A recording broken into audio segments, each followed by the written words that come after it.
Selamat pagi, kembali kita akan mendengarkan sapaan Sabda Tuhan pagi hari ini di hari Sabtu tanggal 6 Maret 2021. Sebelum kita membaca dan mendengarkan Sabda Firman Tuhan, mari berdoa. Ya Tuhan, kami bersyukur karena Tuhan masih menyertai memelihara kehidupan kami. Kami bersyukur untuk kesehatan, nafas hidup, dan keselamatan yang Tuhan anugerahkan kepada kami. Kami hendak sejenak duduk di sekitar firman-Mu, mendengarkan sabda-Mu.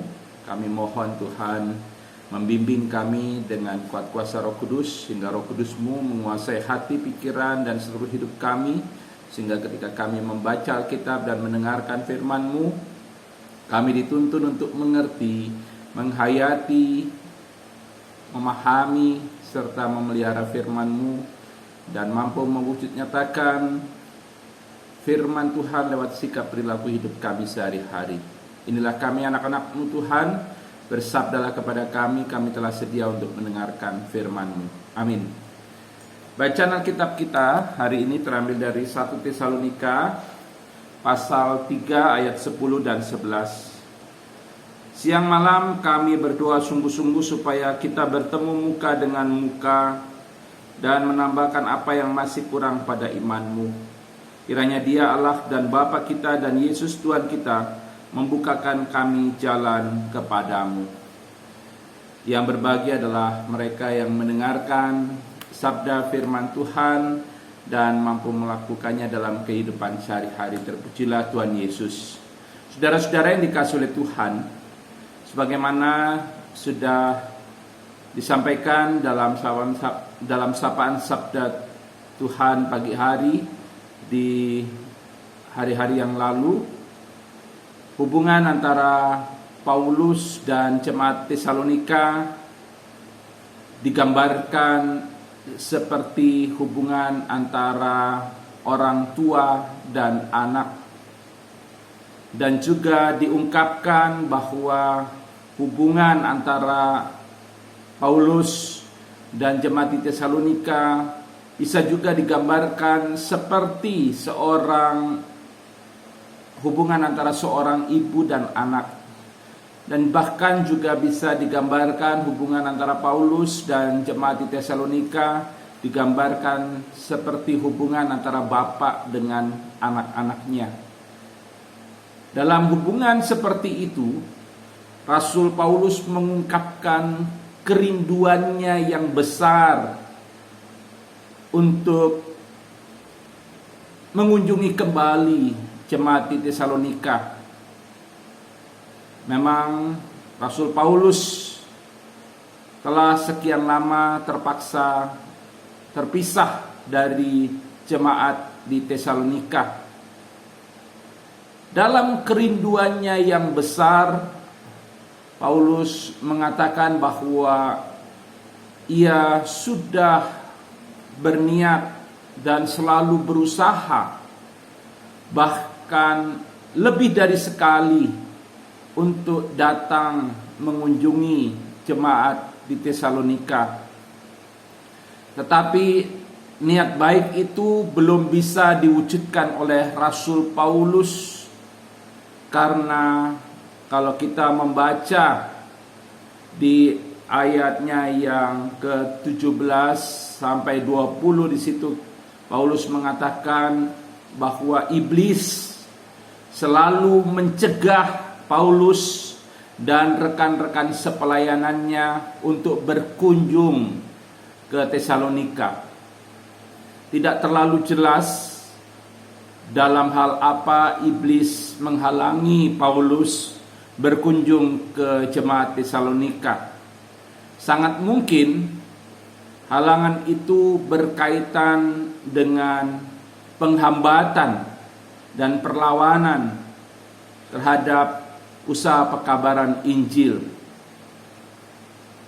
Namun yang menarik dalam bacaan Alkitab hari ini, niat Rasul Paulus, keinginan dan kerinduan Rasul Paulus untuk mengunjungi jemaat di Korintus ternyata tidak hanya dirindukan, tetapi Rasul Paulus juga berdoa. Kalau kita baca tadi di ayat 10, siang malam kami berdoa sungguh-sungguh supaya kita bertemu muka dengan muka. Niat, keinginan, kerinduan Rasul Paulus untuk mengunjungi jemaat di Tesalonika didoakan oleh Rasul Paulus. Dan Rasul Paulus berkata bahwa ketika Tuhan mengizinkan mereka berjumpa kembali, maka Rasul Paulus akan kembali mengajar, membina jemaat di Tesalonika, sehingga apa yang kurang dalam hal iman kepada Yesus akan dilengkapi, ditambahkan.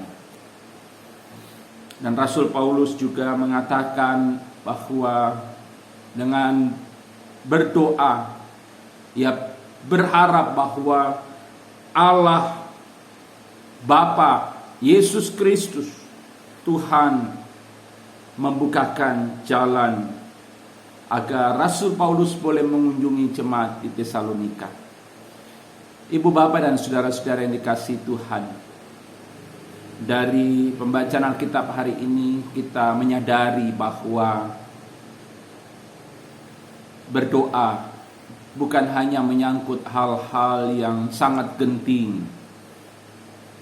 Ketika sebagai pelayan kita rindu ingin berjumpa kembali dengan jemaat yang pernah kita layani, maka kita bisa berdoa kepada Tuhan supaya Tuhan membuka jalan sehingga suatu saat kita bisa mengunjungi jemaat yang pernah kita layani.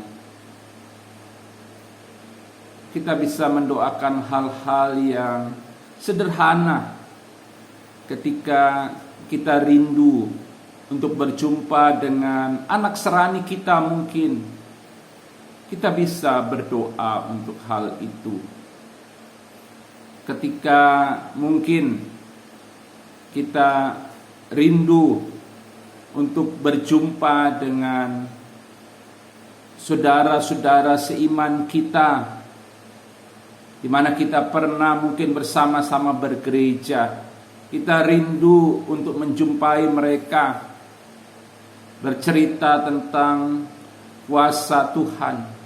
Kita bisa berdoa, kita mendoakan untuk hal itu, sehingga Tuhan membuka jalan, sehingga kita bisa berjumpa kembali dengan saudara-saudara seiman yang pernah satu gereja dengan kita, namun sekarang kita sudah berpisah dengan mereka. Ada banyak hal yang bisa kita doakan. Tidak hanya hal-hal yang genting, yang krusial, tapi bisa juga berkaitan dengan hal-hal yang sederhana. Tapi satu hal yang pasti, ketika kita berdoa, Tuhan akan campur tangan. Tuhan akan menyatakan apa yang menjadi kehendaknya atas hidup kita. Ketika kita berdoa, Tuhan akan menyatakan kuasanya dalam hidup kita, sehingga kita mendapatkan yang terbaik dalam hidup kita. Ketika kita berdoa, maka Allah akan membuka jalan. Membuka jalan bukan menurut jalan kita, tapi menurut jalan Tuhan sendiri. Tuhan Yesus memberkati kita. Selamat pagi. Amin. Mari kita berdoa. Terima kasih Tuhan, kami sudah mendengarkan firman-Mu. Bimbinglah kami untuk dapat menjadi pelaku firman. Ajar kami untuk berdoa senantiasa. Bukan hanya ketika kami mengalami hal-hal yang genting dan krusial, tetapi juga kami boleh mendoakan hal-hal yang sederhana. Ya Tuhan, kami percayakan doa yang punya kuasa ketika kami menaikkan doa itu dalam iman kepada Yesus. Biarlah kami senantiasa berdoa kepada Tuhan. Kami percaya ketika kami berdoa, Tuhan menyatakan kuasa-Nya, Tuhan menyatakan kehendak-Nya. Tuhan akan memberi yang terbaik bagi kami. Ketika kami berdoa, Tuhan akan membuka jalan bagi kami. Terima kasih Tuhan, sertai kami dalam perjalanan kehidupan kami di hari ini. Kiranya kami boleh memuliakan nama Tuhan. Bagi warga jemaat-Mu yang mendengarkan sapaan sabda Tuhan pagi hari ini, yang sakit Tuhan sembuhkan, yang berduka Tuhan hiburkan, yang mengalami pergumulan Tuhan beri kekuatan iman dan jalan keluar yang terbaik untuk setiap pergumulan yang mereka hadapi. Inilah doa kami Tuhan. Di dalam nama Tuhan Yesus, Tuhan dan Juru Selamat kami berdoa. Amin. Selamat pagi, Tuhan Yesus memberkati kita.